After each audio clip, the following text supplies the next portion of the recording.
Coming up on Naperville News 17. Questions still remain around the 5th Avenue redevelopment. Homes open up for some holiday cheer. And a cool way to celebrate the Festival of Lights.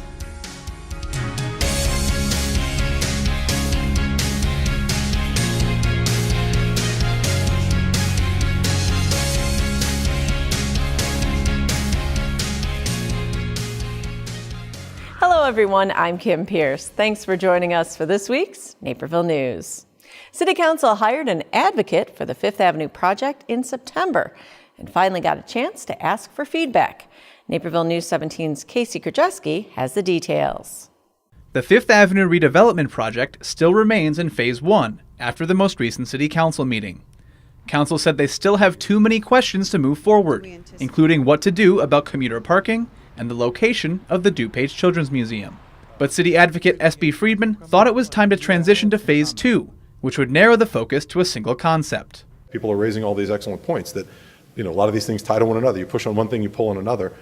It's hard to do that when you've got two sets of scenarios that you're trying to play with. So we're hoping to move towards a single scenario that we can then adjust based on the facts and findings and feedback. Though the 60-day deadline to make a decision on where to house the museum passed last month, City Manager Doug Krieger said the committee would need until mid-January to make a decision. One suggestion from Councilman John Crumman involved relocating the museum to another Naperville site and replacing it with commuter parking. If you look at the way this is laid out, and again, if you look at where the Children's Museum is located, it makes sense to put as many commuter parkers there as you can. That way, when they get off the train, they will definitely be taking a right on Washington, and from a traffic standpoint, rights are easier to take. Other council members felt more parking isn't necessary, and reworking the current commuter parking system could decrease the projected 14-year wait list. I don't think we have a firm grasp on the true demand for the parking spaces right now. I think that is a big problem here, and until we get a better feel for what the financials are and what people should be paying for them and are willing to pay for them, I don't think we're really going to know. And I think that's factoring in a big way here. Another issue that arose was whether to sell or lease the land to Ryan. Members of the public asked council not to sell the publicly owned land, and many council members agreed, though they would look to Friedman for direction on that topic. In the end, Mayor Steve Chirico was the only one on the dais who said he's willing to move forward into Phase 2. We're not going to have a situation ever up here where it's going to be a clear path. That's got to be our job to define it. And so I'm prepared to give that guidance tonight. I mean, look, when I hire an attorney in my business and she gives me advice, I follow it. When I hire an accountant, they give me tax advice, I follow it. We're hiring an expert here to give us advice. Why are we not following it? The city plans to schedule a workshop in late January to discuss these issues and more. For Naperville News 17, I'm Casey Krajewski. Council also approved and passed the 2019 operating budget at the meeting. The old Wagner farm could soon have over 300 homes built on it. The Planning and Zoning Commission unanimously approved the rezoning of the 113-acre Wagner farm site on 103rd Street and Route 59 to allow for construction of 312 single-family homes and a church upon annexation into the city of Naperville. But not all residents of the neighboring Crestview Knowles subdivision were excited about the project, citing concerns about increased traffic and flooding. The cost to have to reroute a lot of that, but you can imagine a lot of us have quite of an expense in what we put into our homes, and I have a finished basement. It's been flooded out before, and so that area is a really big concern. The City of Naperville and Pulte Homes, which is under contract to buy the property, believes the project should actually reduce the flooding problem. And the incoming Compass Evangelical Free Church should be good news for the city. Brings 200 people a day and 1,000 people every weekend into a Naperville address, puts them in the middle of our shopping corridor, and when they get out, they're very likely to go shop and eat and do other things that are generating revenue. The land was previously zoned for agricultural use, growing vegetables since 1961. City Council will have the final say on both the annexation and the new zoning. And 3 other projects were given a positive recommendation at that same meeting. A conditional use permit and a parking variance were granted to allow Urban Air Adventure Park to open up on Glacier Park Avenue, right where Babies R Us used to be. Variances were granted to clear the way for construction of a Culver's and Circle K at 1519 North Naperville Boulevard, after demolition of the Great Lakes Credit Union building currently there. And height variances were granted for new townhomes to take their place at 920 East Chicago Avenue. 3 buildings with a total of 9 residences will comprise the new Chicago Commons. As usual, City Council will have the final say on all these projects. The City of Aurora has plans to revitalize the Route 59 corridor. NCTV 17's Blaine Irwin tells us more about what could be in store. The City of Aurora's new Route 59 concept covers an area west of Route 59 from Montgomery Road all the way up to the train station. The draft of the 20-year vision includes a proposal for revitalizing the Fox Valley Mall into a mixed-use destination with new nearby residences, more entertainment options, better pedestrian access, and improved aesthetics. It's something that Aurora is excited about, and it could be good for Naperville too. Think about what happens not just towards economics, but the image and identity of the corridor. If the disinterest, if the disinvestment continues, if the mall dies, if the other vacancies of the commercial areas continue to die, what does that do to our image identity? So we don't see this as an Aurora or a Naperville. We see this as a shared project for the whole region. We want to make sure we work together. But there are some concerns about the project, particularly from District 204. The plan suggests there is market demand for over 5,000 residences, which could add a lot of students to the already overcrowded school district's northern area, potentially requiring boundary changes, more busing, or other action. We would have to work with the City of Aurora and new developments to see whether or not we would need to build new schools. There's a lot of negotiation and coordination and cooperation that needs to occur in order for us to serve those students. There are also some concerns about how the city could offer economic incentives to spur development. If they create TIF districts, which essentially freeze the taxes at today's rate and add students to the school district, then every single year going forward, we're going to put more and more financial pressure onto our school. And so that directly will affect Naperville residents as well. So that's where I'm concerned. The City of Aurora maintains that many areas in the development do not qualify to become TIF districts, nor does the proposal plan for any. They also want to keep working with District 204 on the project. We love to work with District 204. We see ourselves as a partner. We want to make sure that any plans that happen, the school district is well informed, they're part of the process, and that we work together to create win-win situations. Reporting for Naperville News 17, I'm Blaine Irwin. The city will continue to engage the public in the process as plans progress. After the break, a fast food founder teaches us how to get out of the doghouse. From practice to homework to home improvement to bills, your days are busy. That's why Busey offers innovative financial solutions like our mobile app. Deposit checks, transfer funds, and keep your financial life in order, no matter where you are. Whether you're saving for college, keeping the family in the family business, or planning your dream retirement, Busey's your trusted partner to make your personal, business, and wealth management dreams a reality. Busey, your dream, our promise. Shop downtown Naperville this holiday season. With over 100 shops from national favorites to one-of-a-kind boutiques, plus over 50 restaurants. And health and beauty options too. You'll find something for everyone on your shopping list. Don't forget about downtown Naperville gift cards. They make a perfect gift for use everywhere in downtown Naperville. Come shop, dine, and be merry in downtown Naperville. District 203 is looking to clear the way for improvements to Naperville Central's softball field.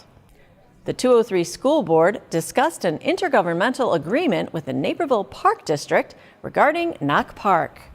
The agreement will allow the district to make improvements to the softball field, bringing it up to par with the baseball field. And our proposed agreement will allow for a field to be built to the same standard that we use for the varsity baseball field at Knock, as well as the varsity softball and baseball fields at Naperville North. This comes after a father of a former Naperville Central softball player brought the inequality to the board's attention in June. While the Naperville Park District has already approved the new agreement, the 203 school board will vote on it at an upcoming meeting. Also at the meeting, the board discussed policy changes that would restrict how teachers and students are allowed to contact each other. The revision would only allow staff to communicate with students using district-approved technologies and services, like the district's official email or an approved texting service. It would prevent, for example, a student and staff member from texting each other from one personal device to another. The policy would provide additional protection to adults and kids. And I'm thinking more from the Boy Scout perspective, like adults don't talk, like an adult leader has to have another adult copied on an email to a scout. It's just a protection system in place. The policy is not yet final and will be refined and voted on at an upcoming meeting. A warm gesture from local students means a brighter Christmas for those in need. Our own Blaine Irwin shares how. For victims of domestic violence, sometimes getting out of the situation means getting out with nothing more than the clothes on your back.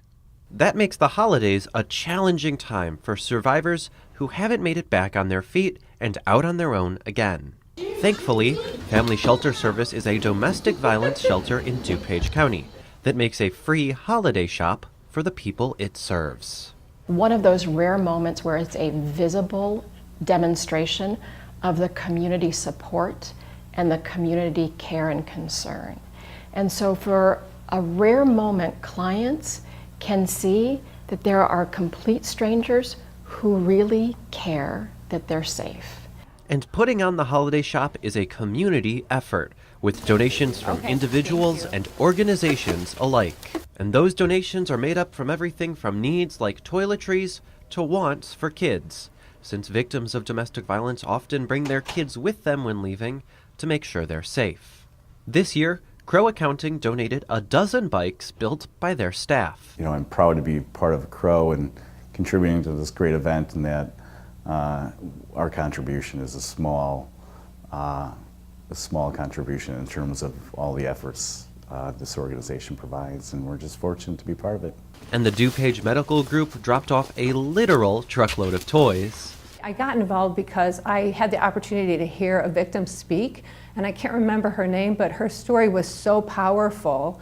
And you think, this person is a normal person. This could be my cousin. This could be my sister. This could be my daughter. And you think, I have to do something. So it's really an opportunity to get involved. But for something to keep those in need comfortable, nothing can beat the 52 blankets handmade by girls from Lincoln Junior High School. I just love the colors, and it's like bright to me, and it just feels like it would put a smile on a kid's face because it's like a kiddish blanket. So yeah. It makes me feel really good because those people, they're suffering a lot of stuff, and I think I feel like the holidays, they need to have like a little joy, and I feel like this brings them that joy that they need. Giving the gift of warmth and comfort in the holiday season. For Naperville News 17, I'm Blaine Irwin. Family Shelter Service provides a confidential hotline for those in need of help. Just call 630-469-5650. Portillo's is a popular dining spot all over Chicagoland, and the top dog from the company recently made his way to Naperville. Founder Dick Portillo's new book, Out of the Doghouse, tells the story of the first Portillo's restaurant in Villa Park, Illinois. He stopped by Anderson's Bookshop in Naperville as the first stop on his promotional tour. But Out of the Doghouse isn't just for those who love their Chicago-style dogs. The book tells a story of perseverance and creativity. It is indeed the American dream. When you think about it, from an $1,100 investment to what it is today, I find it interesting because it's our life story, my wife and I. Will the public find it interesting? That remains to be seen. It's not going to be a Pulitzer Prize winning book. It's just going to be a book about a guy that started from scratch and is living the American dream.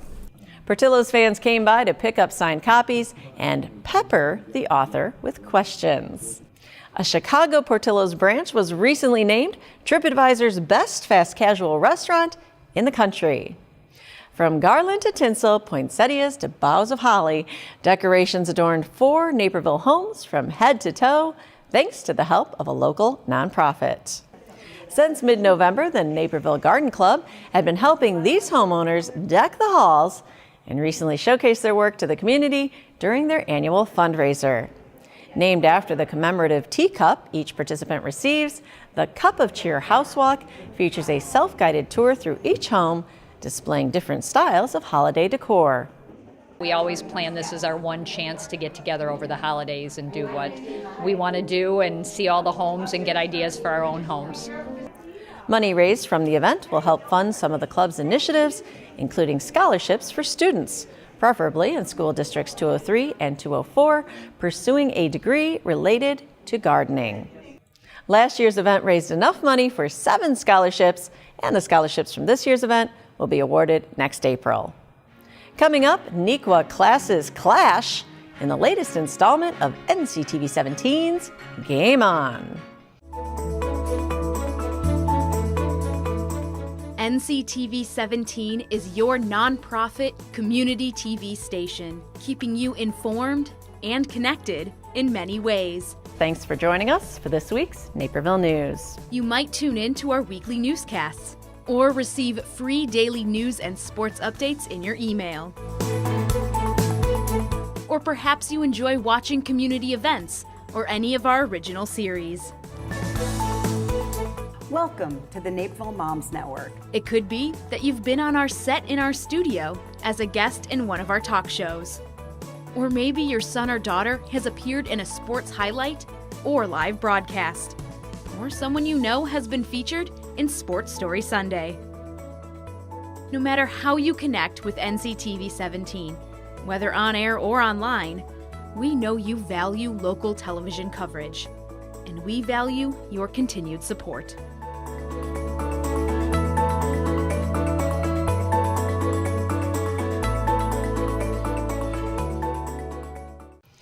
You may have noticed some Naperville police officers looked a little scruffier last month.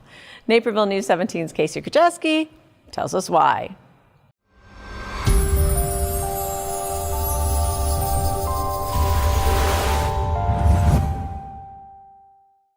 Movember is an annual campaign that raises money for men's health issues like prostate cancer and suicide prevention.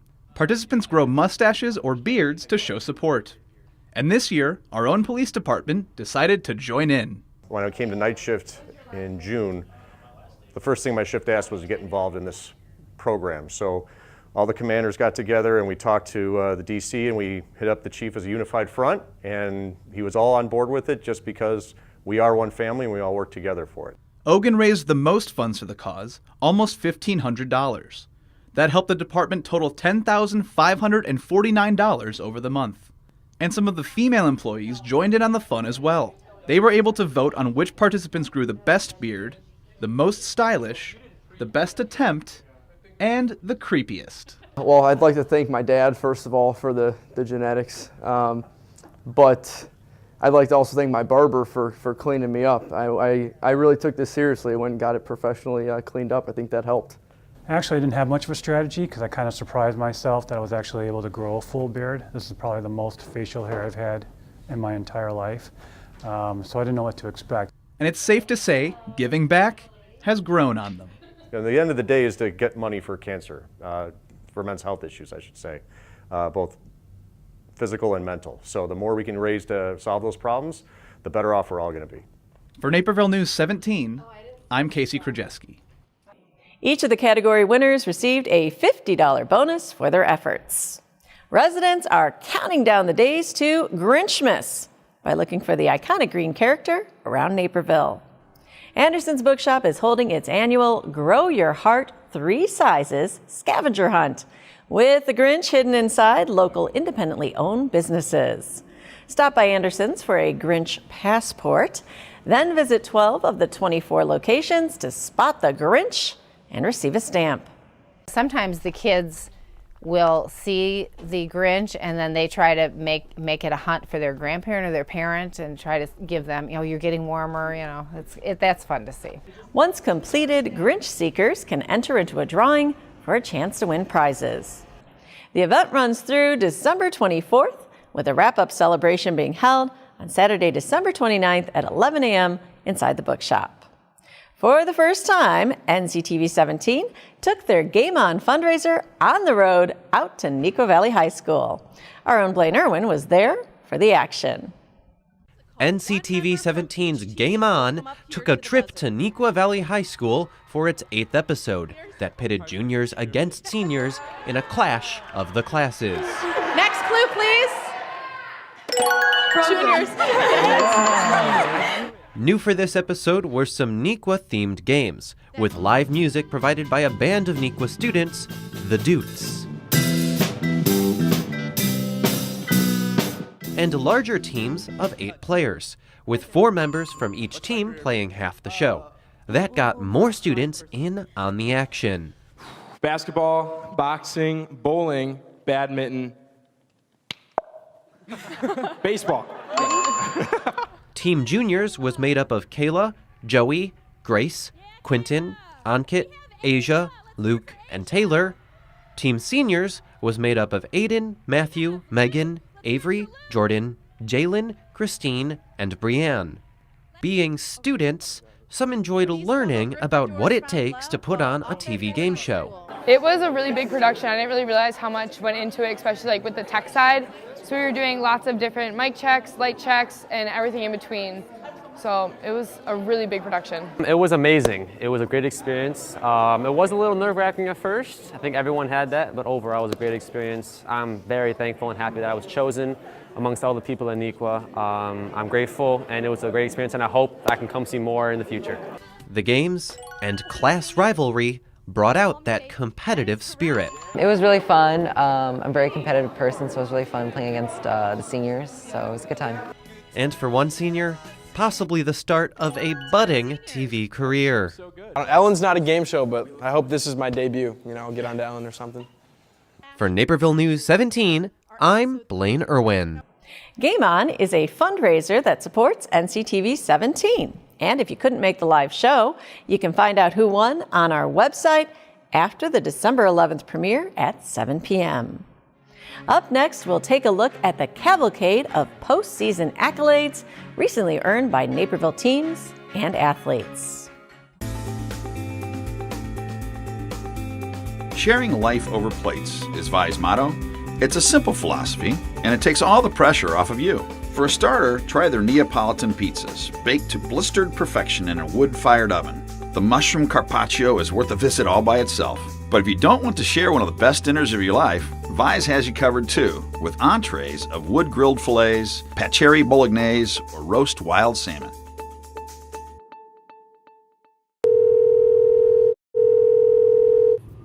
Naperville Crime Stoppers. Yes, I'd like to report some suspicious activity in my neighborhood. How does this work?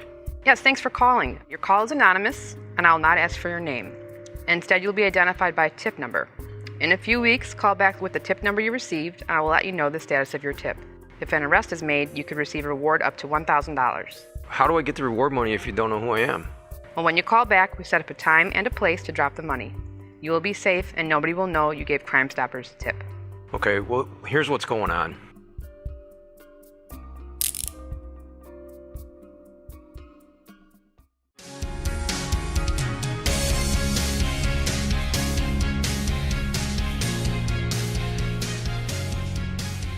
The Naperville North varsity girls cross country team continues to show the world that they remain one of the top programs in the country.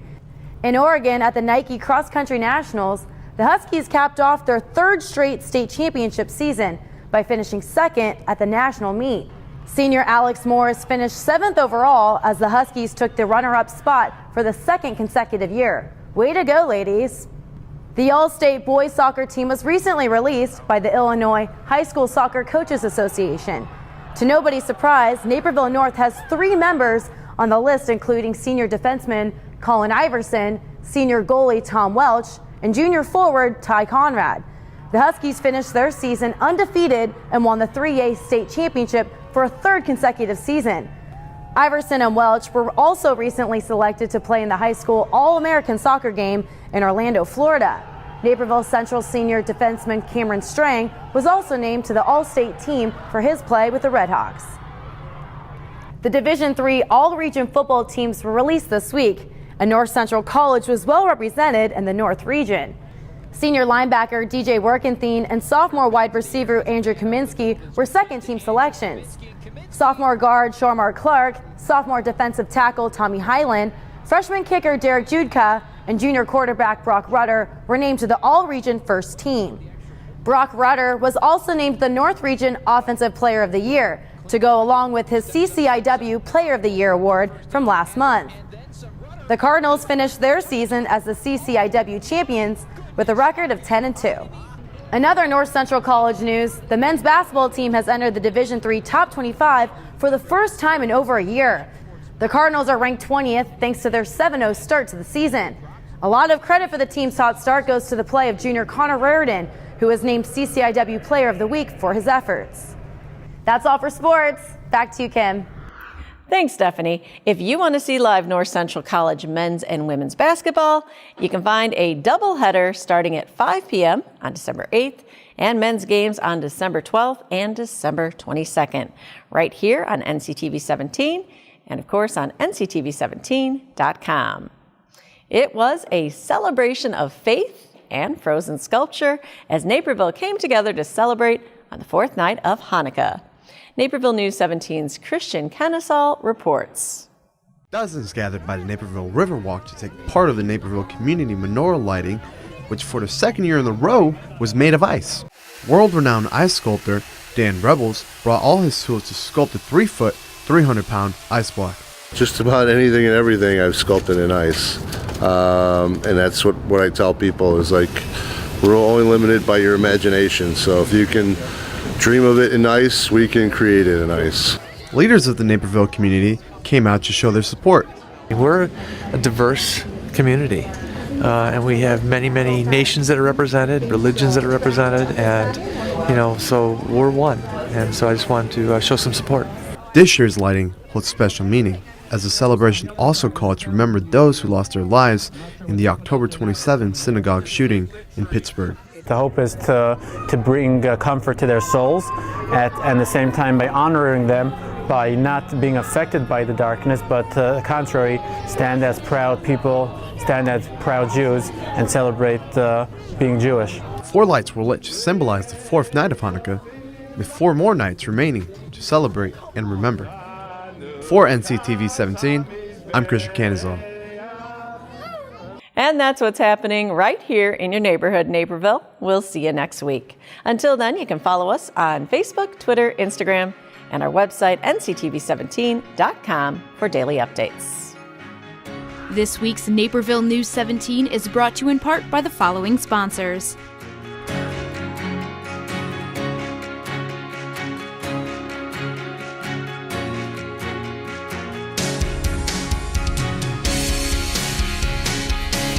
This program is partially funded by a grant from the City of Naperville.